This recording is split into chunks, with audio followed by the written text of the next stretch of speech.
At 7:10 a.m., the smell of roasted beans drifted through the lobby of Biotech. Marcus Bell, the quiet man behind the lobby coffee cart, wiped his hands on a faded towel and poured the first cup of the day. Most employees barely noticed him, just a polite nod or a muttered thanks. Few knew that Marcus once held a PhD in molecular biology and had worked at a leading research lab before his life unraveled. 10 years ago, Marcus lost his wife to cancer. Crushed and left to raise his autistic son alone, he stepped away from the high-pressure world of science. The long hours, the conferences, the endless travel, it no longer fit the life he needed to build. He sold their home, moved closer to his sister for help, and took the first stable job he could find, running a mobile coffee stand in the lobby of a building filled with scientists chasing the kind of cure he never got. That morning, tension was thick on the top floor. Everwell's breakthrough project, a gene-editing therapy for rare childhood diseases, had hit a roadblock. Final stage trials were on hold. The compound meant to stabilize the RNA strands was failing unexpectedly, and no one could explain why. In the glass conference room, Dr. Elena Park, the company's head scientist, stared at the data like it had personally betrayed her. As fate would have it, Marcus delivered coffee upstairs that day, special request from the research team pulling an all-nighter. While setting the cups down, he caught a glimpse of a chemical model on a whiteboard.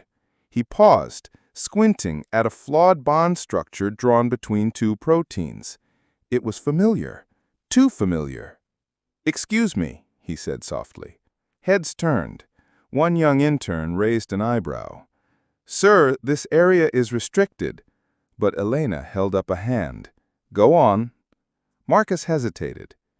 "You're using methylation at the third position, right? But the receptor bond won't hold. You're not accounting for the compensatory enzyme drift. Try flipping the sequence. Reverse the polarity between the second and fifth strands. It should stabilize long enough for delivery." The room went silent. A junior biochemist typed furiously, ran the simulation, and gasped. It worked. Perfectly. Elena stood slowly. "How did you know that?" Marcus smiled sadly. "I used to research genetic therapy. I left the field when life gave me other priorities." By noon, the news traveled through the building. That evening, Marcus found himself sitting in Elena's office, not as a barista, but as a consultant. 2 weeks later, he was offered a permanent position on the research team with full flexibility for his son's care. At the next company meeting, Elena said, "Brilliance isn't always wearing a lab coat. Sometimes it's behind a coffee cart, doing what needs to be done, for love, not for titles." And from that day forward, Everwell didn't just chase medical breakthroughs, they practiced human ones too, because the man who once brewed coffee quietly also helped brew hope. The new office Marcus received was modest, tucked near the lab, but on his desk sat a photo of his late wife and son, and a framed quote from Elena. "Talent needs opportunity, not permission." Every day, he still made a perfect cup of coffee, only now it fueled the future.